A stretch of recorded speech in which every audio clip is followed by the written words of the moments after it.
ظلمت فکر وہی، نفس کی لذات وہی، قوم مسلم میں ابھی تک ہے خرافات وہی۔ آہ کیوں اب بھی تیری تیرا نصیبی نہ گئی، جبکہ موجود ہے قرآن کی آیات وہی۔ مثل خورشید کہاں ہے وہ چمکنا تیرا، اب بھی خالق ہے وہی، ارض و سماوات وہی۔ کوئی پیکر ہو عدو پھر بھی عدو ہوتا ہے، کوئی لازم نہیں باقی ہو مدارات وہی۔ گرچہ طاغوت سے ہم لوگ بغل گیر ہوئے، اپنی لاشوں کی مگر اب بھی ہے بہتات وہی۔ دشمن حق کو اگر تشت میں دل بھی دے دے، دشمن حق کو اگر تشت میں دل بھی دے دے، حشر تک ان کے مگر ہوں گے خیالات وہی۔ دی فروشی نے بھی تقدیس کو میلا نہ کیا، ان مریدوں میں رہی عزت سادات وہی۔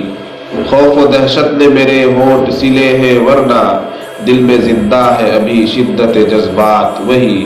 کس لیے گردش حالات کا شکوہ نہ کروں، دوستو آج بھی اشکوں کی ہے برسات وہی۔ السلام علیکم ورحمۃ اللہ وبرکاتہ۔ ناظرین، میرے ہاتھوں میں جو کتاب آپ دیکھ رہے ہیں اس کا نام ہے آؤ کے لہو رولے۔ یہ مجموعہ کلام ہے بہترین ادیب، قلمکار، مفکر حضرت مولانا سید فضیل احمد ناصری صاحب کا۔ یہ مجموعہ کلام حالات حاضرہ پر جھنجھوڑ دینے والی نظموں پر مشتمل ہے۔ اس میں موجود ایک ایک نظم اور ایک ایک نظم کا ایک ایک شعر حالات حاضرہ کی عکاسی کرتا ہے، اور جب آپ اس کو پڑھیں گے تو آپ کو خود اندازہ ہوگا کہ میں نے یہ جانا کہ گویا یہ بھی میرے دل میں ہے۔ ہندوستان کا ہر وہ مسلمان جو اپنے سینے میں درد دل رکھتا ہے وہ اس کو اپنے دل کی آواز سمجھے گا۔ اس کو پڑھنے کے بعد اسے اندازہ ہوگا کہ یہ وہی درد ہے جو ہم سب کے دلوں میں پنہا ہے۔ حضرت مولانا فضیل احمد ناصری صاحب نے اپنی شاعری کے ذریعے اسی درد کا اظہار کیا ہے۔ ناظرین، اس مجموعہ کلام پر تبصرہ کیا ہے جانشین فخر المحدثین حضرت مولانا سید احمد خضر شاہ مسعودی کشمیری منتظم نور عالی نے۔ وہ لکھتے ہیں، مولانا اپنے سینے میں قلب تپا رکھتے ہیں جس کا مظہر یہ کتاب بھی ہے۔ آپ پڑھیں گے تو شاعر کی کڑھن، اضطراب اور فکر امت میں بے چینی کو واضح طور پر محسوس کریں گے۔ کلام لفظی و معنوی خوبیوں کا مرقع ہے، استعارات و محاورات کا بڑی خوبصورتی سے استعمال ہوا ہے۔ توقع ہے کہ اس کے مطالعے کے بعد آپ کے بھی وہی تاثرات ہوں گے جو بندے کے ہیں۔ اس کے علاوہ اس پر تبصرہ کیا ہے منظر خیامی صاحب نے۔ وہ لکھتے ہیں، فضیل احمد ناصری صاحب کا تعلق روحانی سلسلے سے بڑی مضبوطی کے ساتھ جڑا ہے، کیونکہ شاعر محض عام شاعر نہیں ہے، مقبول و مستند معتبر اللہ والی شخصیت، شب و روز اطاعت بندگی پسند احمد جمیل ناصری صاحب رحمۃ اللہ علیہ کے فرزند ہیں۔ آؤ کے لہو رولے کے صوفی برش لکھاری مکرمی فضیل احمد ناصری تصوف زاد شاعر نے وحدانیت کو سمجھا ہے۔ صوم و صلات سے بدھا ہوا سراپا ہو تو حسین تاج محل سے اس کی مثال دینا خود تاج کے گنبد کو شرمندہ کرنا ہوگا۔ حمد باری تعالیٰ کا پہلا مطلع کس قدر روحانیت سے سرشار ہے۔ حد ادراک انسانی سے یا رب ماورا تو ہے، ازل تو اور ابد تو، ابتدا تو، انتہا تو ہے۔ ناظرین، اس مجموعہ کلام پر مقدمہ لکھا ہے بہترین ادیب، نامور قلمکار جناب پروفیسر محسن عثمانی ندوی صاحب نے۔ وہ اپنے مقدمہ میں لکھتے ہیں، فضیل احمد ناصری نے حالات حاضرہ پر جو کلام کہا ہے اس کے مجموعے کا نام آؤ کے لہو رولے رکھا ہے۔ یہ نام خود بہت شاعرانہ اور ادیبانہ ہے۔ وہ رگوں میں دوڑنے پھرنے کے قائل نہیں ہے، اور ان کا کہنا ہے کہ جو آنکھ ہی سے نہ ٹپکے تو وہ لہو کیا ہے۔ چنانچہ پوری کتاب اشکوں کا ہار بن گئی ہے، آنسو تھمنے کا نام نہیں لیتے ہیں۔ ایسا لگتا ہے کہ یہ برسات رکنے والی نہیں ہے۔ اشعار پر اشعار، غزلوں پر غزلیں، شاعر کے دل پر جو کچھ گزری ہے اور گزرتی رہی ہے اس کو اس نے غزلوں میں ڈھال دیا ہے۔ دیکھیے وہ کہہ رہے ہیں، قوم مسلم خوف و دہشت سے نہا خانے میں ہے، بو لہب ہر وقت اس امت کو تڑپانے میں ہے۔ گیس ہوئے ملت اگر سلجھے تو سلجھے کس طرح، طبقہ مسلم ہی اس گیسو کے الجھانے میں ہے۔ ہفتہ بھر میں ایک سجدہ وہ بھی صحرائے خیال، جسم مسجد میں ہے لیکن دل صنم خانے میں ہے۔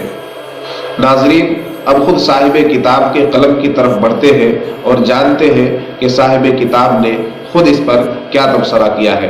پیش بندیاں کے عنوان کے تحت حضرت مولانا فضیل احمد ناصری صاحب لکھتے ہیں، شعر و سخن کی اصناف میں غزل خاص شناخت رکھتی ہے۔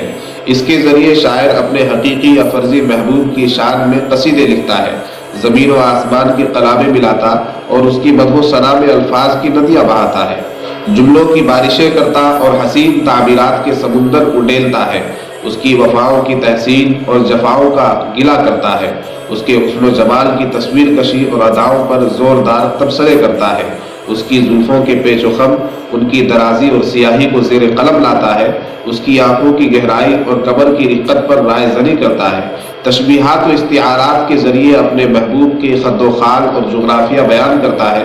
یہی اس کے کلام کا منتہا ہے اور یہی اس کا مقصد جلیل۔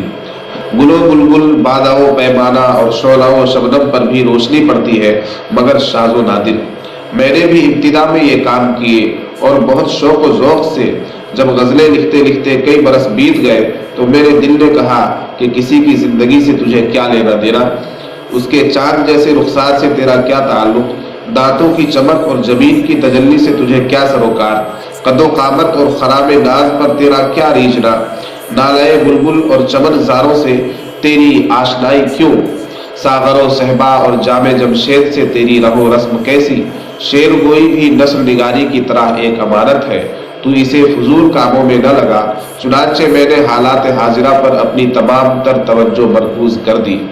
درمیانی سلسلے میں حمدیں، نعتیں اور مرثیے بھی تھے، ان کے مقامات بدل دیے گئے ہیں، بقیہ سلسلے اپنے موضوعی ترتیب پر ہیں۔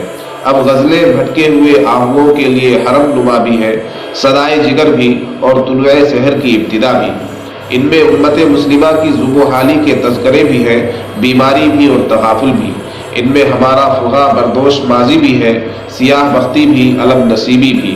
ان میں ہماری درد انگیز داستان بھی ہے، پرسوز آہیں بھی، فلک شگاف کراہیں بھی۔ ان میں اہل حق کی شکستوں کے تذکرے بھی ہیں اور اہل باطل کی شکایت شبہائے دراز بھی۔ یہ غزلیں ہماری تاریخ بھی ہے اور ہمارا آئینہ بھی، یہ سوختہ جگر کی نوائیں بھی ہے، ان میں وقت کی رفتار بھی مقید ہے اور زمانے کی گفتار بھی۔